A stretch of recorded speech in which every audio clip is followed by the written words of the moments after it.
Not quite the smiley face, flat turn when you stop, because you're still at a high angle with your paddle, but you go just a little further. This is sort of like, you know, when you learn to ride a bicycle or drive a car, how far do you turn the steering wheel, or how much do you lean the bicycle or move the handlebars? It's basically the same thing. So it really is a muscle memory that builds in. If it makes you feel any better, my first year or two in this sport, I was all over the lake.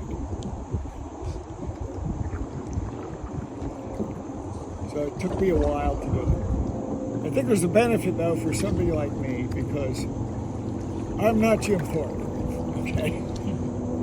I'm not one of those people, and most of us aren't. You can see somebody do something and you can repeat it perfectly. No. Okay. In all cases so far, I'd like you to stay in the middle of your boat, sitting upright, spine vertical. You don't need any leaning. Any paddle and your torso. Any questions on that?